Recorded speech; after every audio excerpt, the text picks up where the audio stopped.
She believed she had met just a poor mechanic in a dusty Texas workshop, but the truth was much bigger. Her pride and his secret were about to collide, and nothing would ever be the same again. A story about appearances, dreams, and the price of hiding who we really are. If you enjoy stories that reveal the heart behind the lies, make sure to subscribe to the channel and join me on this journey. Dallas always shines if you only look through glass. From the inside of the boutique, the world outside was a glossy postcard. High heels clicking over polished sidewalks, matte black SUVs idling under brutal heat, and a blue sky so clean it felt curated. Emily Carter adjusted a silk dress on a mannequin and watched her reflection blur across the window. Perfect hair, careful makeup, a smile that didn't quite touch her eyes. "Em, can you steam the Zimmerman set? Influencer coming at 3, called Ava, the assistant manager who treated urgency like perfume, applied in heavy, choking bursts. "On it," Emily said, voice light, hand steady. She flicked on the steamer and slipped into autopilot, guiding vapor over creases that weren't the dress's fault. The boutique was a temple of tasteful abundance. Candles whispered of sandalwood and privilege. Trend pieces lived brief, expensive lives. Customers floated in with iced lattes and the confidence of people who'd never stood at the edge of their overdraft. Emily used to love this world. She grew up on Vogue runway videos at 2 a.m., Pinterest boards titled Someday. Now Someday had turned into, "Would you like your receipt emailed or printed?" "Babe, be honest," Ava said, materializing at her elbow. "Do you think Dallas is dead for spring? Like, I feel like everyone's in Austin now. It's like giving smaller market." Emily smiled. "Dallas doesn't die. It reinvents, like bangs." Ava blinked, unsure if that was wisdom or sarcasm. "Anyway, stay past 6 if you can. Shipment after close." "Sure," Emily said, then checked the time on her phone and the bank app she shouldn't have opened. The number glared back, thin as a runway model.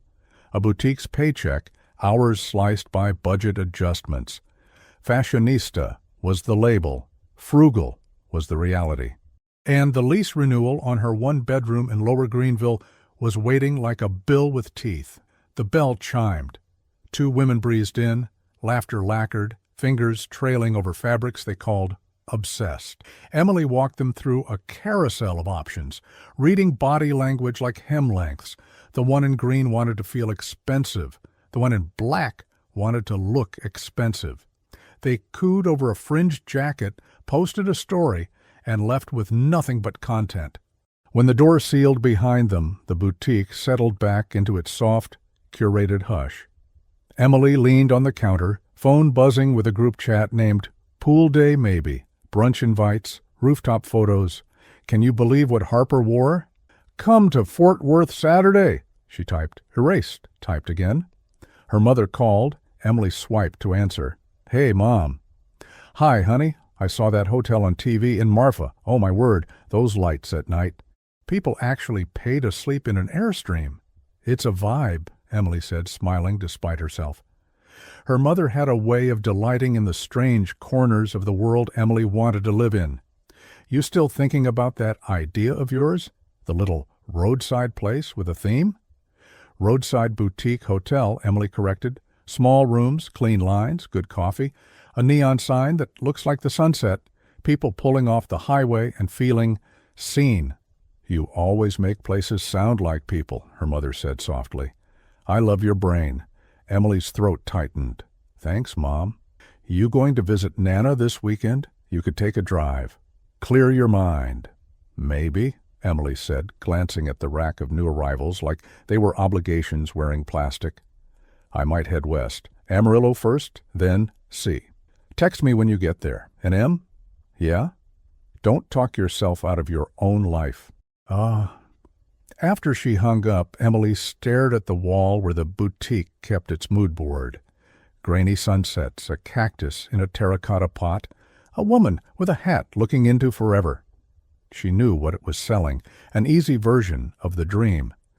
But she wanted the complicated version, the kind where you could smell the coffee and the desert in the same breath, where the floor creaked because you chose it that way. At 3, the influencer arrived. Remy, 500,000 followers, and a perfect nose. She wanted honest feedback, then punished it. She asked for discounts, then forgot her wallet. She filmed a try-on haul while Emily held pins in her lips and a smile in place. "You're so cute," Remy said without looking at her. "Where did you get those earrings?" "They're vintage," Emily said. "They weren't. They were from a thrift store on sale day, and they turned her ears green if she wore them too long. She loved them anyway. By 5, her feet ached.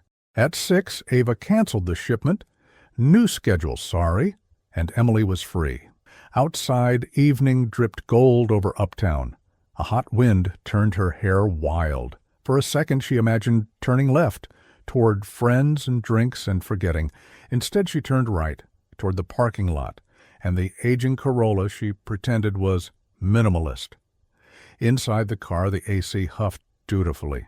The passenger seat held a canvas tote stuffed with a guidebook to small-town Texas, a moleskin with ideas scribbled in a frantic, hopeful hand, and an atlas she'd bought at a gas station because paper maps made her feel brave.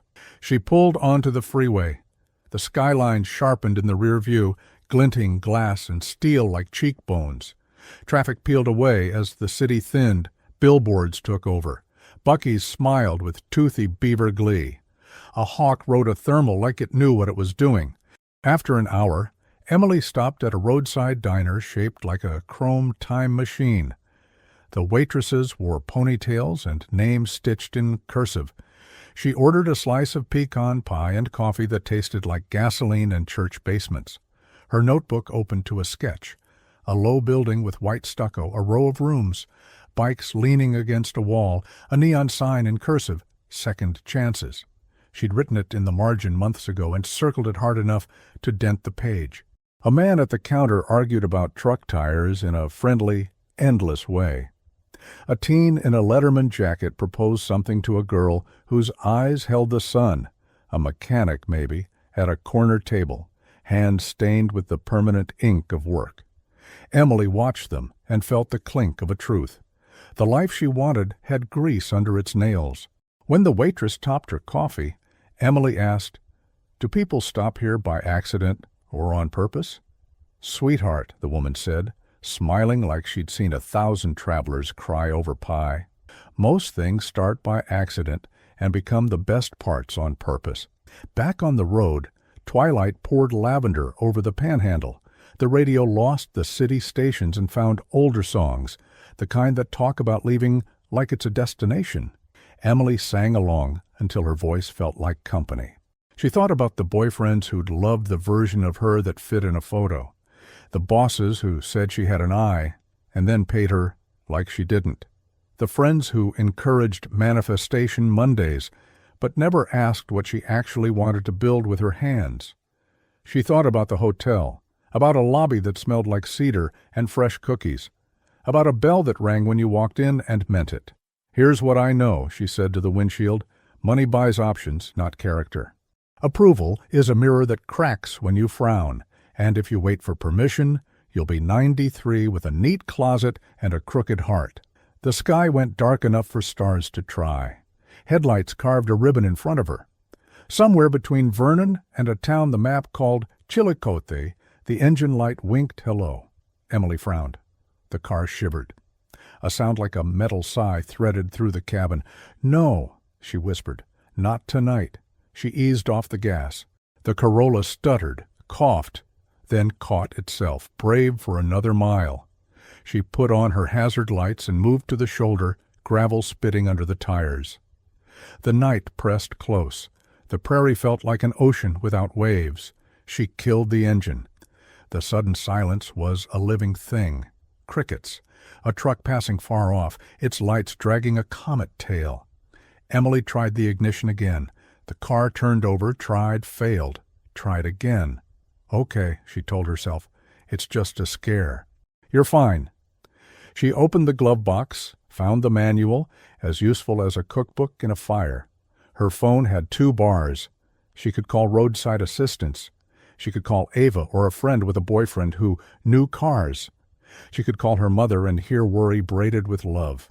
Or she could sit with this inconvenient test of will, this roadside pause between who she'd been and who she might be. In the distance, a single headlight grew, then became two. A truck slowed, signal blinking amber. For a split second, fear climbed her spine, the kind born from headlines and cautionary tales. The truck stopped a respectful distance ahead. The driver's door opened with a creak. A man stepped out, silhouette tall against the stars, hands empty, posture easy. He lifted a palm like he was greeting a skittish horse. "Evenin'," he called, voice warm enough to be a blanket and careful enough to be a question. "You stuck or just admiring the view?" Emily's heart thudded. Pride rose, ready with a silver tongue. She straightened, smoothed her dress like armor, and opened her door to the dry, honest air of the Texas night. Maybe Dallas looks good through glass, she thought. But out here, you've got to touch the world with your bare hands. She stepped into the headlights, not yet knowing that the man who'd pulled over carried a secret, heavy as a title and simple as a wrench, and that the road was about to fork in ways money couldn't map.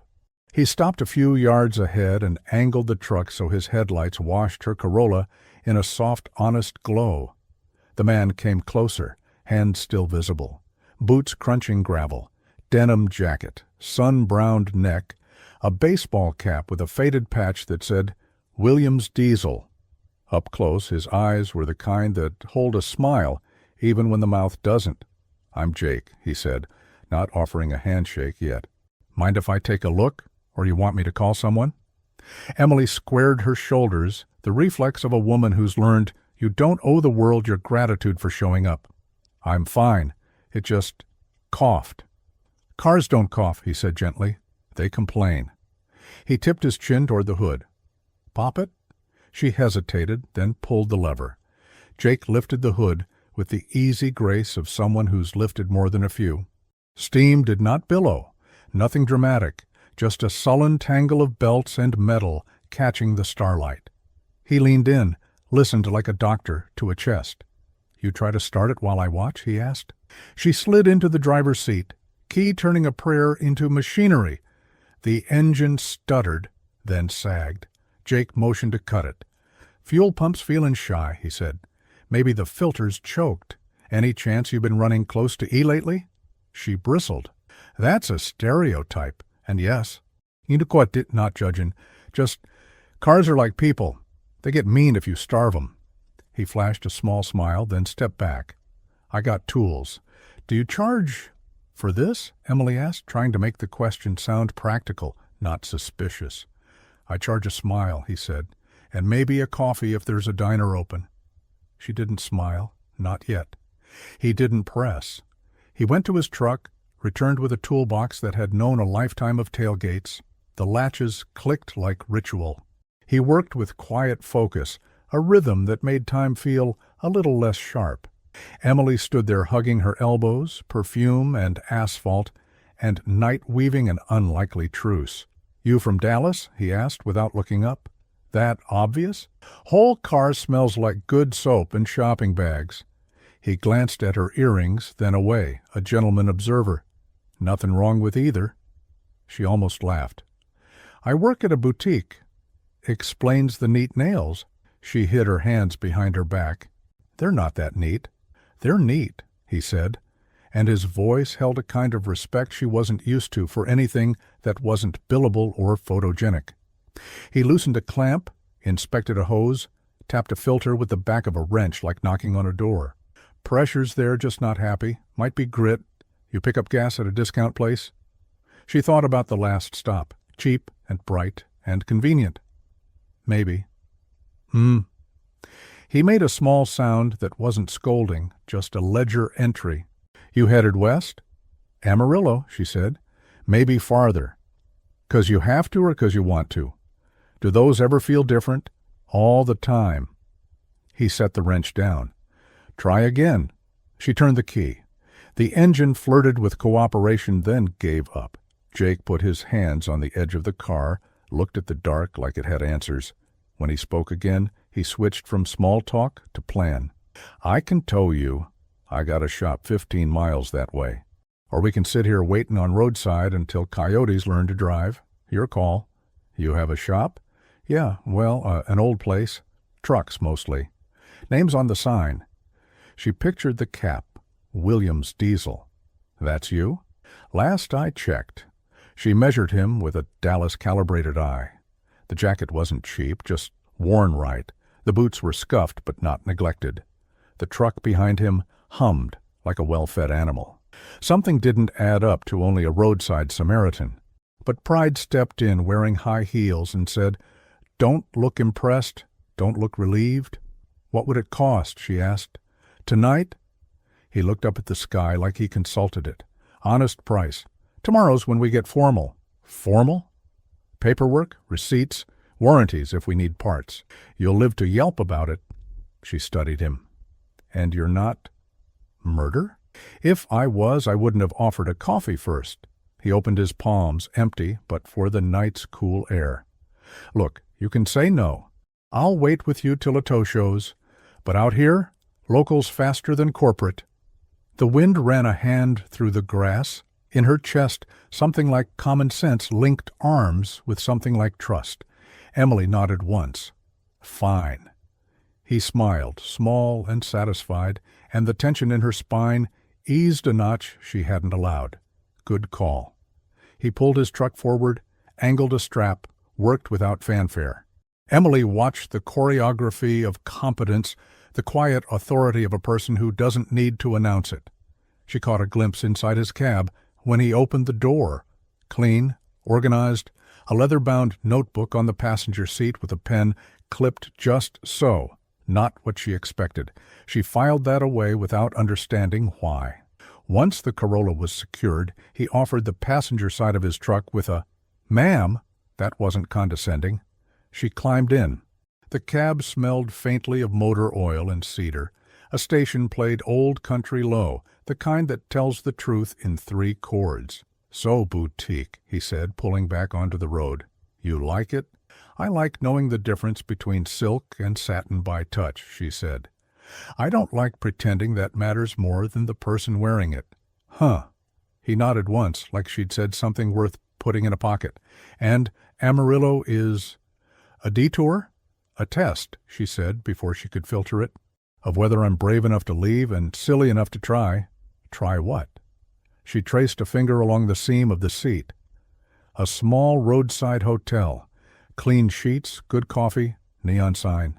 A place that makes the highway feel like a choice instead of a sentence." He glanced at her, amused and attentive. "You got a name for it?" "Second chances." She almost regretted saying it.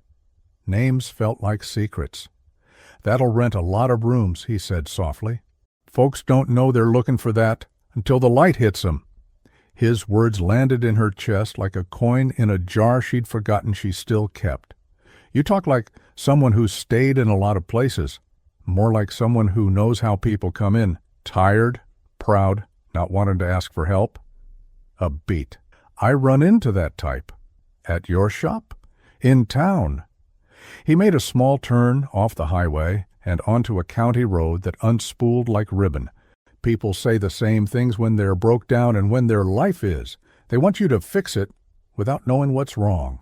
She wanted to ask more, but a sign flickered by.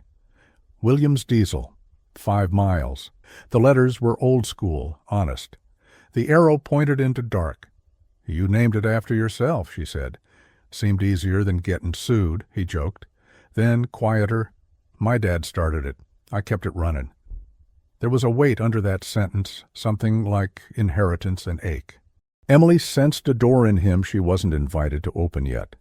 She looked out at the fields. The stars felt closer, like gossip.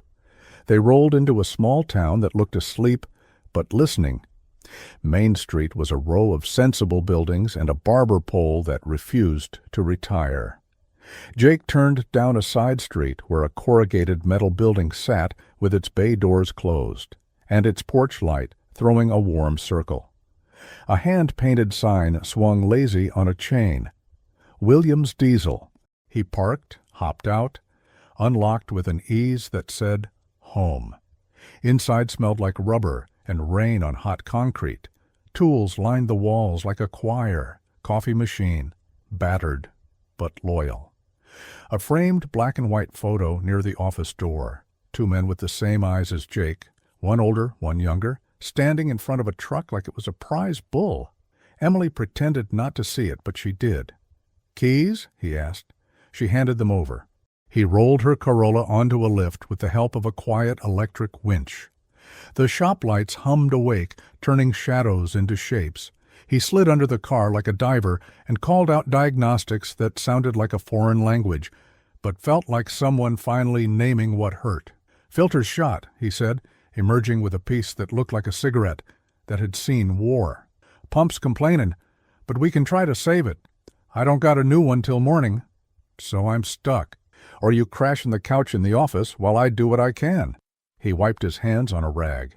"No funny business. Door locks. You keep your phone. I'll be out here making a prayer out to parts." Her pride stirred. She imagined the group chat lighting up. "I slept in a mechanic's office." Then another picture bloomed, waking to the smell of coffee, morning sun coming through high windows, a man who'd stayed up to give her back the road. "Why are you being nice?" she asked, too blunt and too tired to decorate it. Jake met her eyes head on.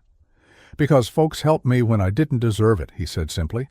"And because you remind me of someone who wants a different life more than she wants to be right." She blinked. The words were a mirror she hadn't planned to check. He looked away first, toward the coffee machine. "You take it black, or you want me to ruin it?" "Ruin it," she said, half a smile now. "And thanks." Jake nodded like they'd sealed a small contract. He reached for a mug with a chipped rim that somehow looked chosen. The steam rose between them, warm, ordinary, holy. Somewhere in the office, a landline rang. Jake frowned. The sound was rare enough to be surprising at this hour. He wiped his hands, crossed to answer, voice turning a notch more formal without losing the warmth. "Williams?" A pause. "Hey. Yeah, I can be there at 9. Tell him I'll bring the figures." Figures. 9. A tone she recognized from boutique owners and brand reps. Decision talk. When he hung up and turned back, his face was the same, but she'd seen a seam. And once you see a seam, you start to wonder what's stitched underneath. She wrapped her hands around the mug. "Everything okay?"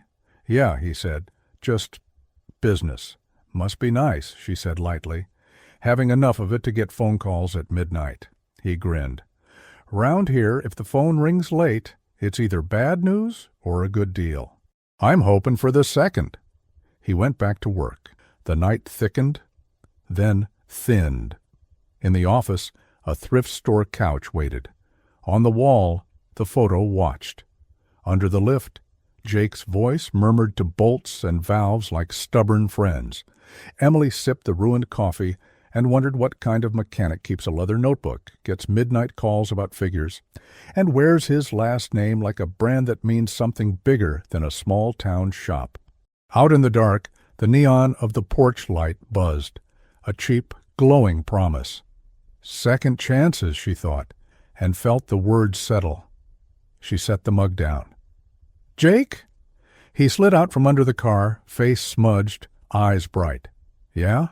"If you could start over," she asked, throat suddenly dry, "would you keep your name on the sign?" His smile faded into something thoughtful, almost tender. "Depends," he said, "on who I'm trying to be invisible to." Before she could answer, a metallic pop sounded from under the Corolla, a small, decisive change. Jake's head snapped toward it, hopeful and wary at once. "Okay," he said, pushing to his feet. "We might have life." The sound came again like a metal throat clearing itself. Jake wiped his palms on the rag and motioned for Emily to step closer. "Go ahead," he said, handing her the keys. "Let's see if she wants to sing."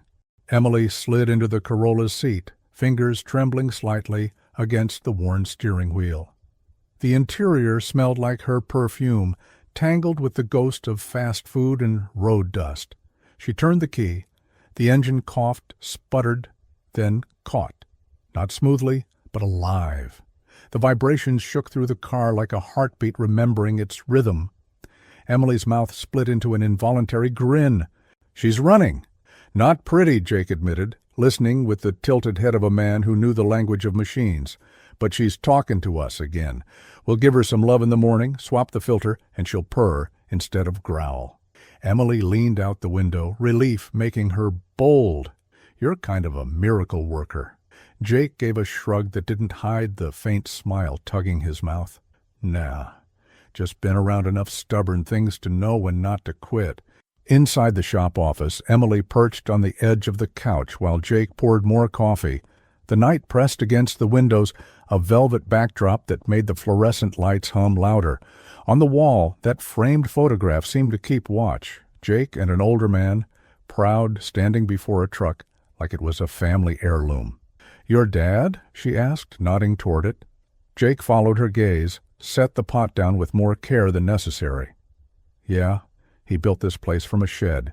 Folks say he could fix anything with baling wire and stubbornness." "You look like him," Emily said softly.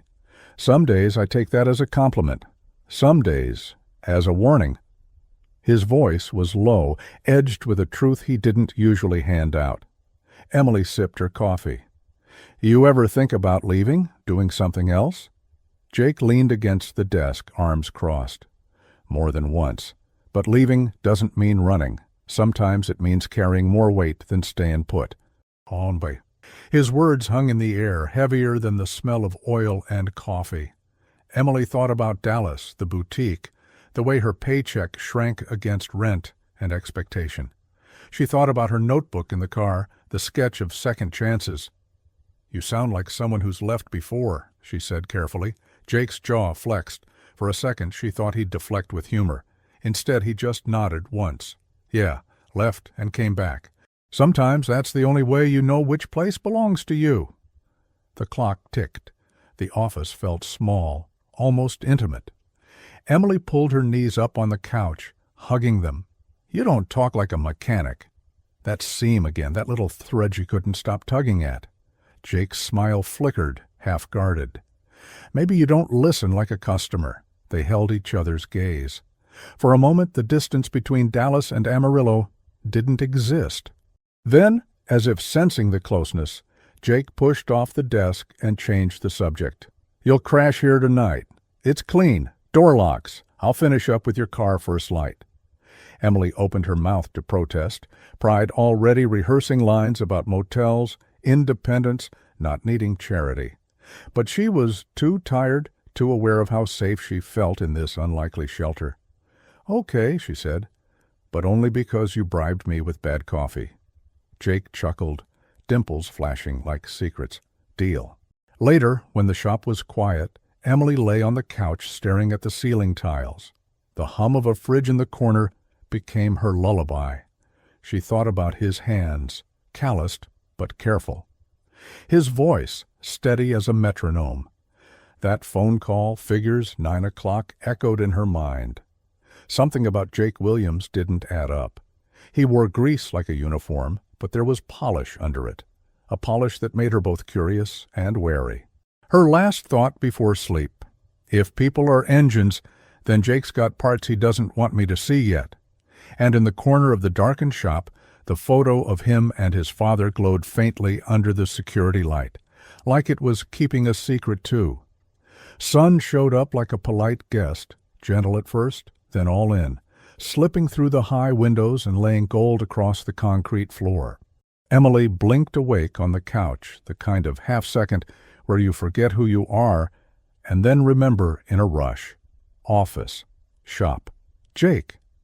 Something hissed in the bay.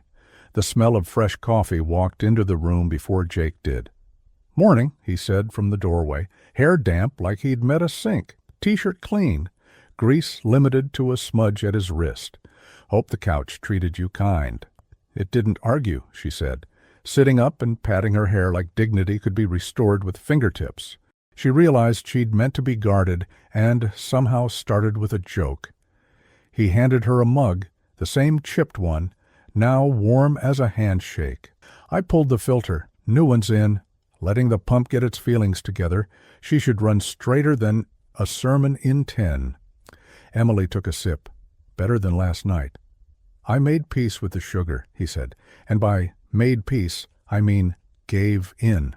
Out in the bay, her Corolla sat like a patient with a doctor who actually cared. Tools lay in disciplined lines, wiped clean. The shop didn't look fancy, but it looked tended, as if someone believed order made hard things easier. She liked that more than she planned to. On Jake's desk, the leather notebook she'd noticed in the truck sat open, a page of neat columns and numbers. Fuel margins, parts suppliers, something too careful for just a local mechanic. There were names of towns, Lubbock, Amarillo, Santa Fe, next to meeting times and arrows, like a general mapping a campaign. She didn't mean to look. Her eyes did, anyway. Jake followed her glance. A flicker crossed his face. Not guilt exactly. Calculation. He closed the book without drama and set it under a parts catalog. Busy day, he said. Figures? She asked lightly. He smiled with his mouth, not his eyes. Something like that. Before she could decide if she'd pushed, the shop door opened with a jingle that tried to be cheerful. A teenage boy in a baseball cap stuck his head in. "Mr. Williams, Ma said if you had time, she's got the Silverado making that noise again." Jake waved him in. "Tell your Ma I'll swing by after 9. After 9, again." The kid nodded, then noticed Emily and straightened the way boys do in the presence of a mirror they hope likes them. "Ma'am." "Hey," Emily said, amused.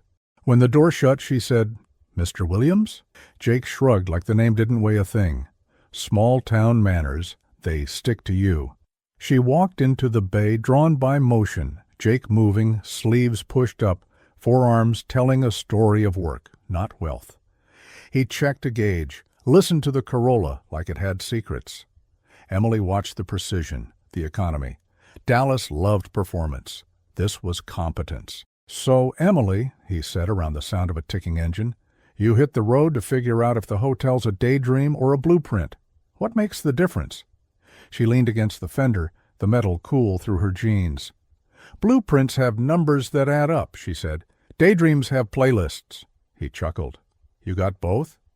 "I've got a playlist," she admitted. "The numbers scare me." "They should," he said. "The only numbers worth trusting do." He shut the hood gently, not the showy slam some mechanics used like a period. "Want a quick victory? Take her round the block. See if she purrs." Her fingers closed around the keys. "You're letting me drive out of here?" "I'm not a jail," he said. "I'm a shop." She got behind the wheel. The engine turned, caught, settled. Better, cleaner. She eased onto the quiet street. The town wore mourning like a thrifted shirt that fit just right. Bakery air sneaking out from a cracked window, a woman sweeping her stoop, an old man with a newspaper waving at nobody and everybody. Emily circled the block, listening to the car and to something soothing in her own chest. When she pulled back into the bay, she was smiling and didn't apologize for it. "Coffee and carburetors," she said. "Your magic." "Science with manners," he corrected. She glanced at the big clock. "You've got your 9 o'clock." He checked his watch, a simple, clean face on a leather band that wasn't cheap, but wore like he'd forgotten about it. "I do," he said. "If you're okay hanging here an hour, I'll be back and finish the paperwork. Then you're roadworthy." Emily nodded. "I can help clean up if you want." His eyes warmed. "You don't have to." "I want to," she said, surprised to find it true. He handed her a rag and pointed at a workbench like he was deputizing her into a small, good conspiracy. They worked in parallel, him putting away tools, her wiping surfaces, coiling an air hose that had tried to learn snakes. It felt domestic in a way that didn't scare her. The radio muttered a weather report, heat coming, storms, maybe tonight. When the jingle sounded again, it wasn't the teenager. A short man in a pearl-snap shirt and tidy boots poked his head in. "Morning, Jake. You still on for the presentation at the lodge? The chamber folks put you right after Stella." "Wouldn't miss it," Jake said, that formal note sliding back in, as if someone had changed the lighting. "You get the slide deck?" "Got it. Looks slick," the man said, tipping his hat toward Emily. "Ma'am?" When he left, Emily raised an eyebrow. "Slide deck? Chamber?"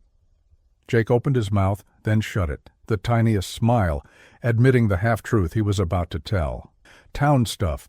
Boring if you're not into trucks and coffee. I'm very into coffee, she said. Then you'd hate it, he deadpanned. It's mostly men arguing about parking. She let him have the dodge. Sometimes answers come sweeter when they walk toward you on their own. He washed his hands at a sink, scrubbing each knuckle like a surgeon prepping. When he dried them, he pulled a clean denim shirt from a hook, buttoned it fast, tucked it better than fashion boys do when they're trying. He looked different. The same man, but turned a few degrees toward another version of himself. You look like you're going to church, she said. Business is a religion, he replied. I just try not to be a bad preacher. He grabbed the leather notebook, slid it into a canvas brief. Not a cheap one. The stitching told on him. He noticed her noticing and offered exactly nothing. I'll be back by 10:30, he said, heading for the door. He paused like he'd forgotten the last step of a dance. Lock the door behind me. If anyone comes by, you can say I'm out test driving a stubborn Corolla. She saluted with the rag. Copy that. He grinned, then left, the morning swallowing the shape of him. Silence fell easy. Emily tidied the office with the kind of care she'd use in her imagined lobby. She found a small plant near the window, succulent, valiant, and rotated it toward the sun. On the bulletin board, paper memories lived, a flyer for a 4-H barbecue, a thank you note in crayon, a grainy photo of a high school team covered in dust and pride. Next to them, a trifold brochure, glossy and new, half tucked behind a stack of invoices. She pulled it free. Williams Motor Group, Fleet Solutions for the Long Haul, logos, 3 states highlighted, pictures of gleaming trucks and clean service bays that belong to no small town. At the bottom, in small print, Jake Williams, President. Her breath stalled. The room tilted, not much, just enough for doubt to slide out from under the furniture. She scanned the booklet again, hunting for a coincidence that didn't exist. Same last name, same town listed as headquarters, and that clean watch, and the midnight call, and the slide deck. A pattern had been waiting, and she'd finally traced it. Heat climbed her neck. Pride, betrayal, embarrassment. Pick a word, they all fit. The mechanic who drank sugar coffee and quoted church rooftops was also a man who had brochures. President, Fleet Solutions, 3 states. She put the brochure back exactly how she'd found it, as if moving it too obviously would set off an alarm. Her heartbeat thumped in her ears like it wanted out. The office felt smaller, the couch complicit. The jingle sounded. Emily jumped, then remembered the lock and didn't move. A woman's voice came through the door, friendly and loud. Emily, you in there, sweetheart? I'm Stella from the diner. Jake said you might wander over for breakfast. Breakfast felt like a life on another planet. Emily swallowed, smoothed her shirt with hands that shook a little, and opened the door. Stella was 50 with the posture of a person who forgives quick and forgets slow. She took one look at Emily's face and softened. Oh, you find something you didn't mean to? Emily's laugh was the brittle kind. Is he who I think he is? Stella tilted her head. Depends who that is. Around here, he's the boy who fixes your truck and pays for the kids' baseball uniforms.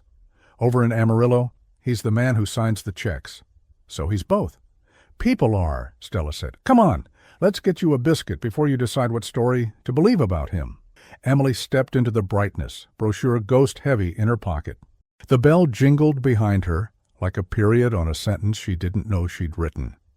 As they walked toward the diner, the town looked exactly the same, only she didn't. Mini cliffhanger.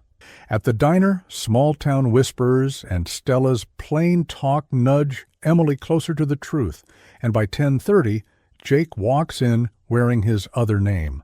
Which version will he offer her? The diner sat on Main Street like it had been waiting 50 years for this very morning. Neon coffee cup blinking in the window, booths upholstered in red vinyl that had outlived more gossip than any bar in Dallas. The smell hit Emily before the door closed behind her. Bacon grease, biscuits, and a kind of comfort you can't bottle. Stella guided her to a booth by the window. Sit, sugar. You look like you need carbs and honesty. Emily slid onto the bench, her tote pressed to her hip like it might anchor her. The brochure still weighed her pocket, its glossy promises burning against denim. The waitress came without asking, setting down coffee that steamed like it had opinions. Emily wrapped both hands around the mug, grateful for the distraction.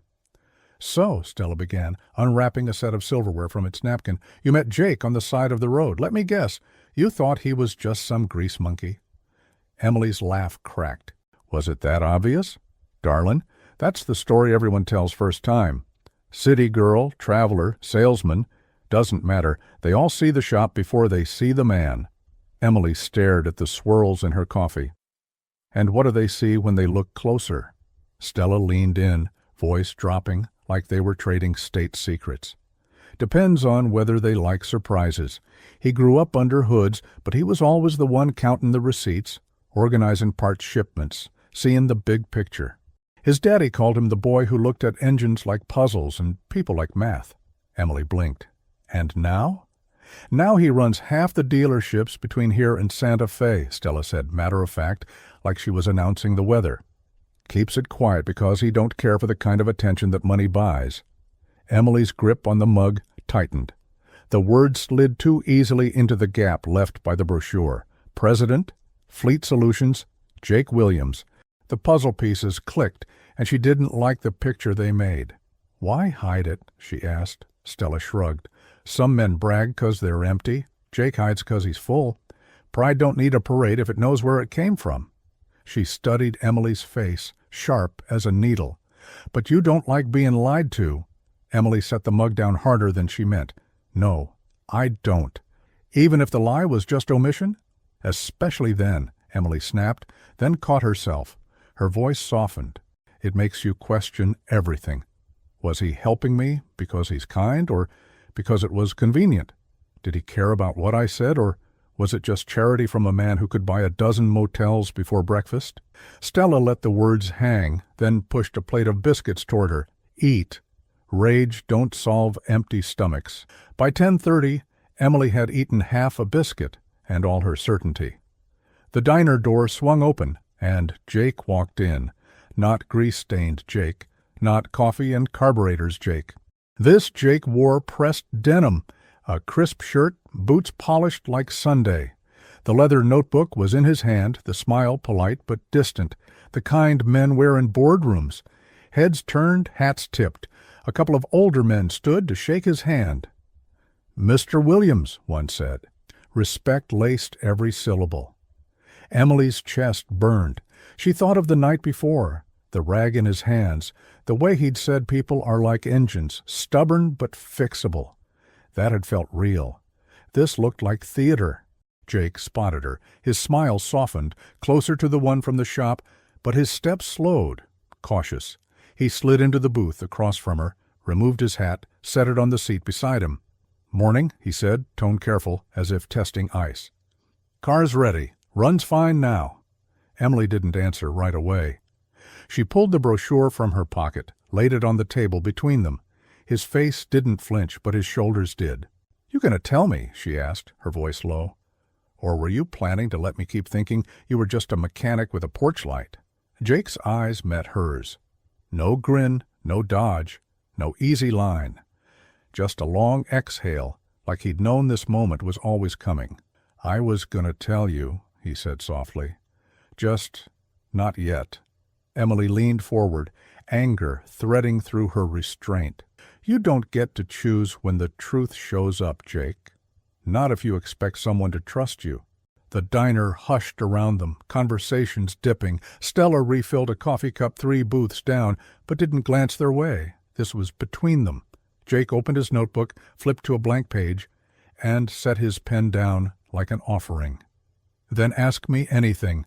I'll answer." Emily stared at him, torn between curiosity and fury, the weight of her own pride pressing hard. She didn't touch the pen. Not yet. Mini cliffhanger. Emily must decide whether to hear Jake out or walk away. Her pride screams to leave, but her dreams whisper that he might hold the key, not just to fixing her car, but to building something bigger. The brochure on the table felt like a dare. Jake didn't look at it. He looked at Emily, like he could will the paper to turn back into a morning that hadn't cracked yet. "Ask," he said again, pen waiting in his hand. "Why lie?" Emily's voice didn't rise, but it sharpened. "Why play poor? What? Do you get off on people underestimating you?" Jake's jaw tightened, then eased. "I don't play poor," he said. "I work. I run the bays when I'm home because that's how my dad raised me. The dealerships, they grew. And the more they grew, the lonelier the top felt. People start treating you like a wallet. The shop is the one place I know who I am." Emily's laugh was short. "So you get to have both, the halo of humility and the safety net of millions." He took the hit. "I should have told you last night," he admitted. "I liked how you talked about your hotel. I wanted to hear you finish the sentence before money changed the grammar." Something in her flickered, the part of her that loved language and fairness. And then her pride stomped it out. "Do you know how insulting that sounds?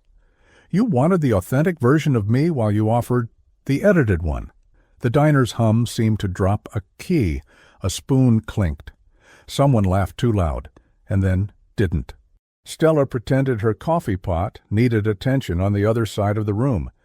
Jake placed the pen on the paper and laced his fingers steady.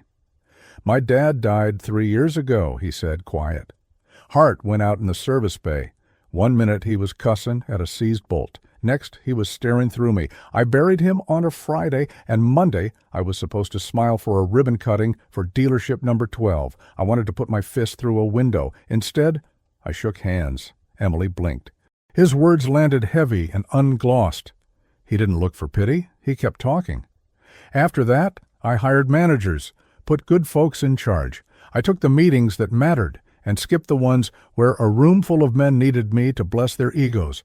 When I'm home, I'm under a hood because it keeps the grief from growing mold."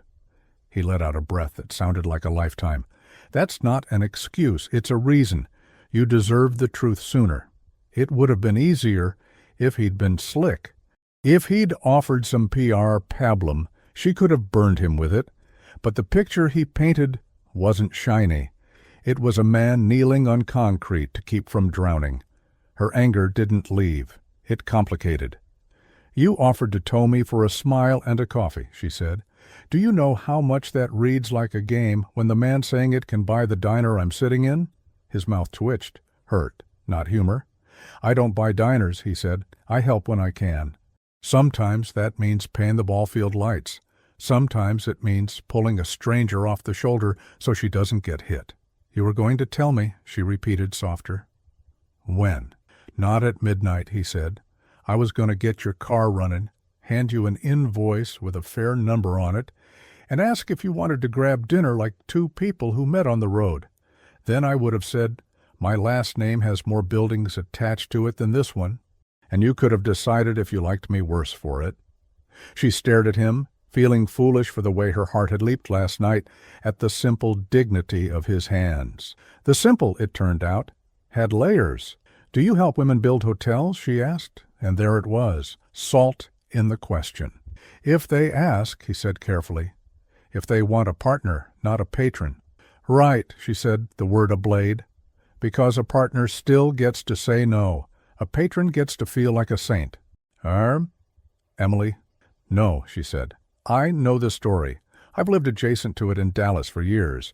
Men holding doors with one hand and a ledger with the other." She pushed the brochure back to him, like it had burned her fingers. "You hit a part of you I needed to see first. Now I can't trust any of it." He didn't flinch. "I don't want to be your savior," he said, "and I sure don't want to be your secret. I wanted to take it slow. We met on the side of a road. That's more honest than any boardroom I've ever walked into." She stood up so quickly the vinyl squeaked. Power buzzed through her. False, maybe, but necessary. "I don't want slow. I want true." "Then stay," he said, soft, urgent. "Ask me everything. Tell me everything. We can start over without omitting the parts that make us inconvenient." She thought about the couch, how she'd slept hard because she felt safe. She thought about the smell of coffee and the way he'd listened. She thought about the part of her that wanted a shortcut, the part she hated. "If I stay," she said, "I'll always be wondering if I took the easy road, because a rich man turned on the porch light. His face changed. Not angry, not wounded, resigned. He nodded once, acceptance like a door gently closing. Then go, he said. Not because I want you to, because you need to know you can. Silence wrapped around them. Stella turned her back to give them privacy that wasn't really possible. A rancher at the counter stirred his coffee like it mattered. I have a friend, Stella said suddenly, appearing like a fairy godmother who swore. She runs hiring at a resort outside Santa Fe. They need seasonal staff. Front desk, guest experience. It ain't glamorous, but it's work with a roof and a view that'll make you forgive yourself for a lot. Emily's throat tightened. New Mexico had been a maybe. Now it was a map. I don't want a handout, she told Stella, eyes flicking to Jake like he could hear the subtext. Stella snorted. It's a phone number, not an inheritance. She scribbled it on the back of a receipt and slid it across the table. You call, you interview, they say yes or no. You earn your life either way. Emily took the slip. It felt like permission to breathe. She looked at Jake. Thank you for the car. You're welcome, he said. And for what it's worth, I didn't call Stella. She calls herself. Stella winked. Truth. Your invoice? Emily asked. Because pride and fairness demanded it. He reached into the notebook, tore a sheet clean, wrote a number that didn't feel like a favor, just the right weight.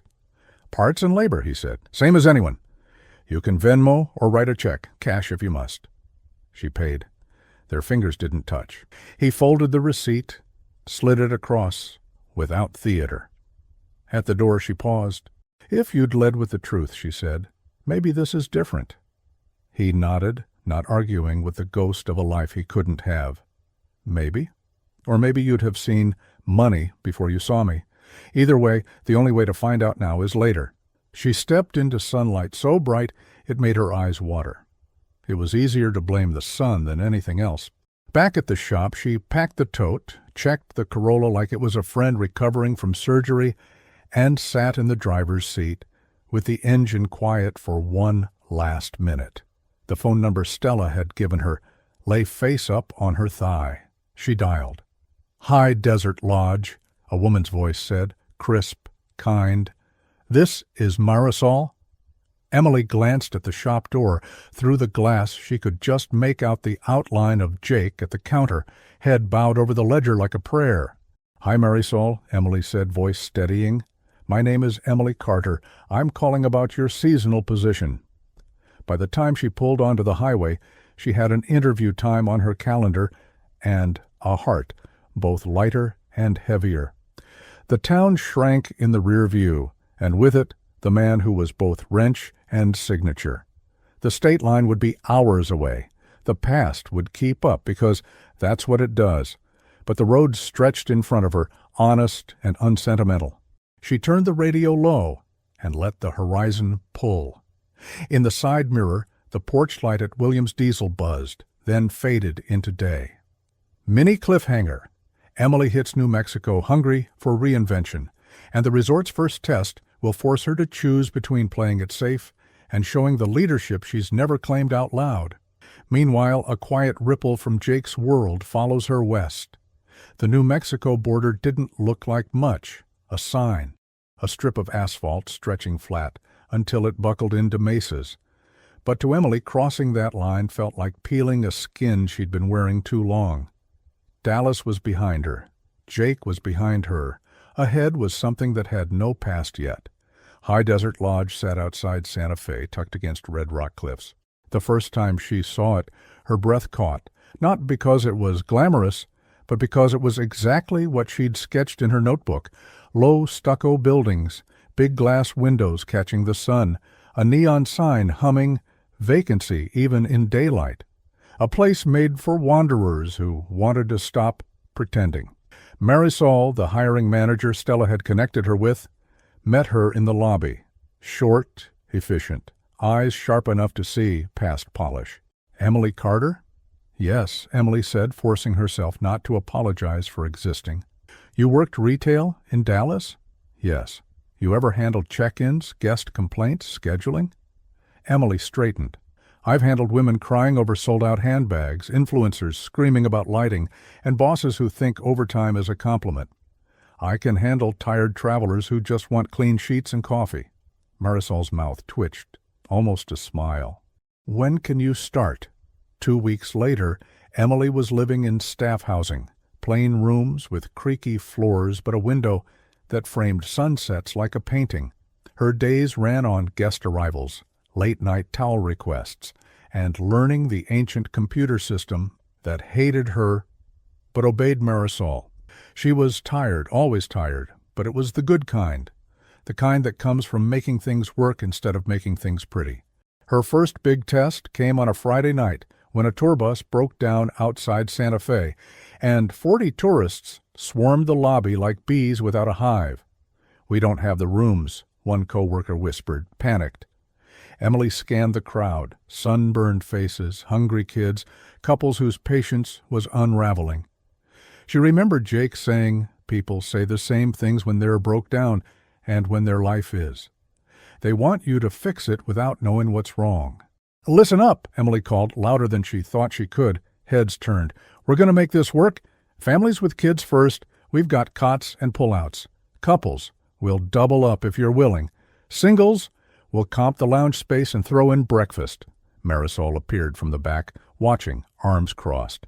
Emily braced for correction, but Marisol just raised an eyebrow and let her keep going. Within an hour, the chaos had softened into gratitude. Guests held paper cups of cocoa, kids made tents from spare sheets, and the bus driver sat with his head in his hands, whispering, "Thank you," like a mantra. When the last room key was handed out, Marisol pulled Emily aside. "You took charge."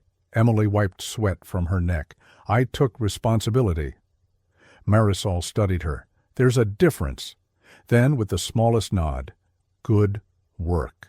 That night, lying in her narrow bed, Emily felt something shift. Not victory, something sturdier. Proof. She could lead. She could make chaos bend. She didn't need money behind her name to matter. But pride's victory lap stumbled when her phone buzzed with a message from a number she hadn't saved but knew by heart. "Glad you crossed. Heard you're at the lodge. Break a few rules for me?" Emily stared at it. Anger bloomed. How did he even know? Stella, maybe. Or small-town grapevine turned interstate. She typed, "Don't follow me." Then deleted it. Typed again, "Thank you for the car. That's all." Deleted. She set the phone face down, heart punching ribs. Out the window, the desert sky spread endless, stars unbothered by human drama. But Emily couldn't stop replaying his words, his eyes, his omission. "You remind me of someone who wants a different life, more than she wants to be right." Her hand hovered over the phone. She didn't reply. Not yet. Monday arrived in a suit and boots. The owner of High Desert Lodge walked in at 10 sharp. Linda Chavez, silver hair pulled into a clean knot, turquoise ring that could stop traffic, eyes that said she'd earned every view from this lobby. "Morning," Linda said, scanning the room like a general taking attendance.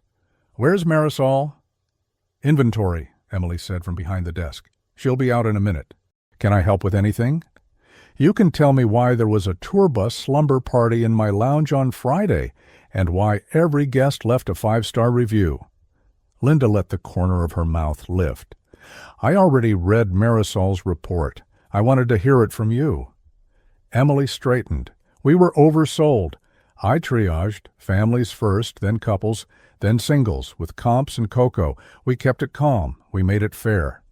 "Fair costs money," Linda said, but not unkindly. "I kept a ledger," Emily replied, sliding a notebook across. "It'll sting less once you see the goodwill numbers next to the expenses." Linda tapped the cover, impressed despite herself. "You're new." 2 weeks. "My managers don't write ledgers like this," Linda said. "They complain about the software." Emily's cheeks warmed. She wasn't used to praise that felt like instruction. "Good," Linda said, closing the book.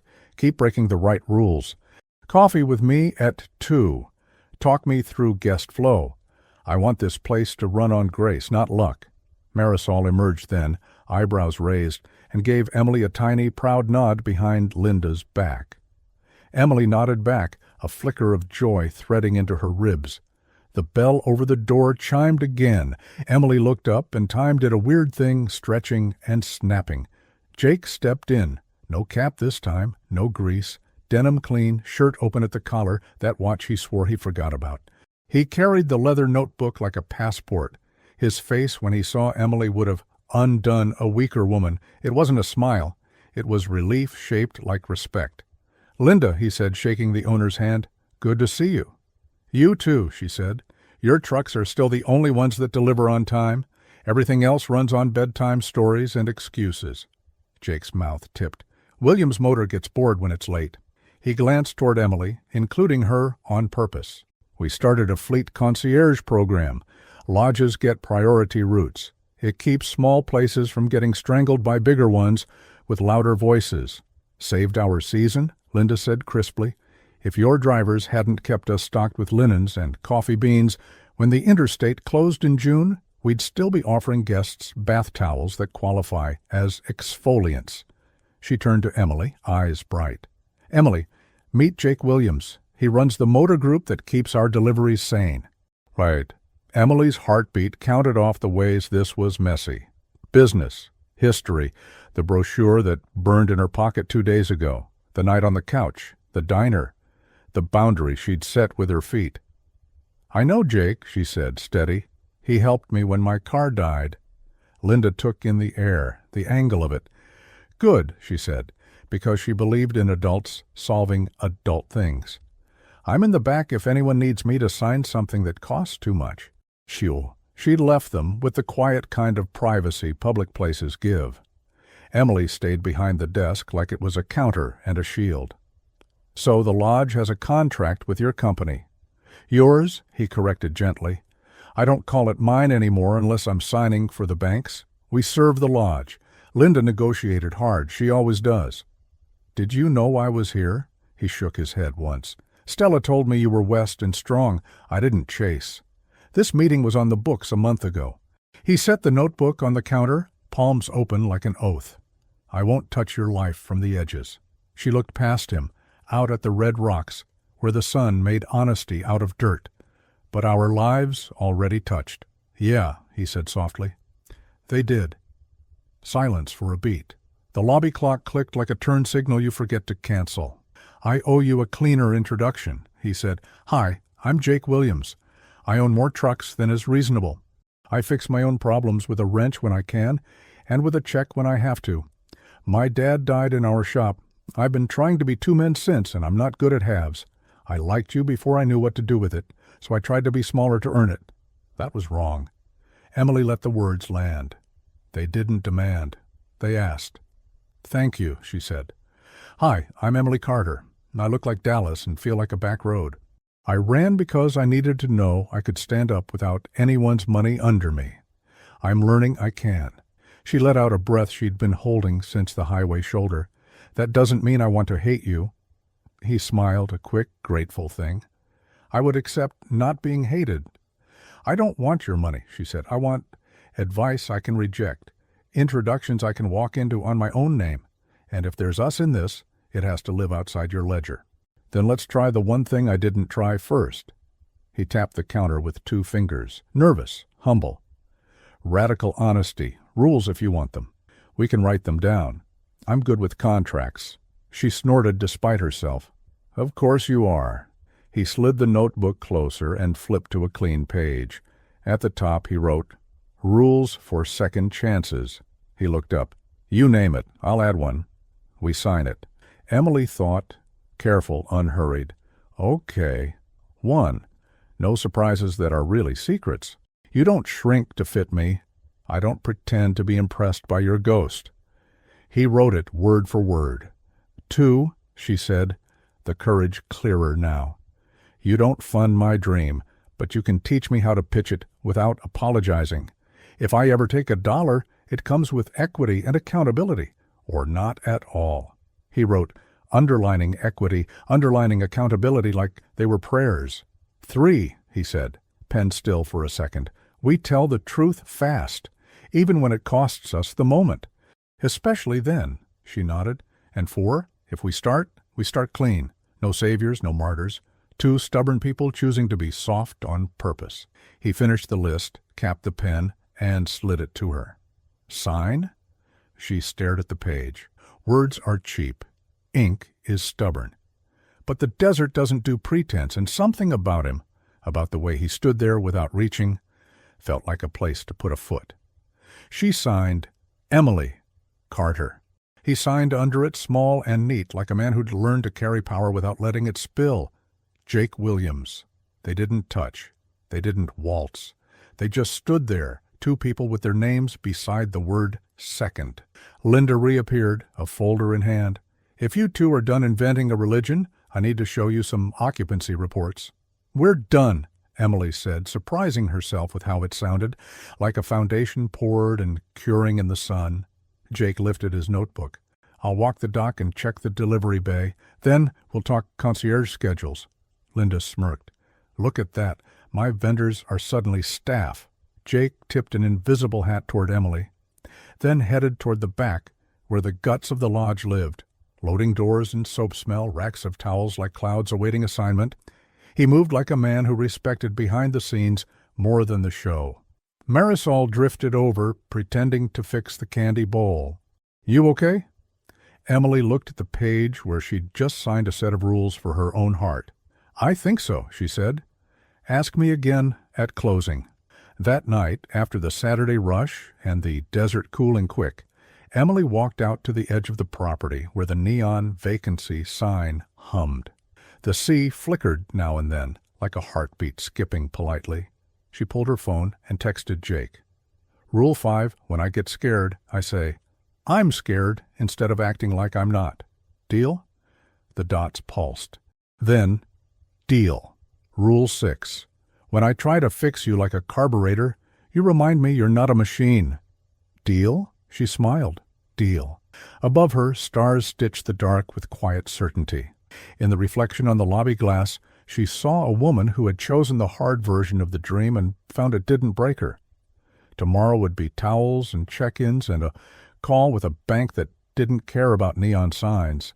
It would also be coffee with Linda and a meeting with a man who finally offered all his names like they belonged to one person. Somewhere east, a porch light in Texas buzzed to life, and for the first time, it didn't feel like a trap or a lure.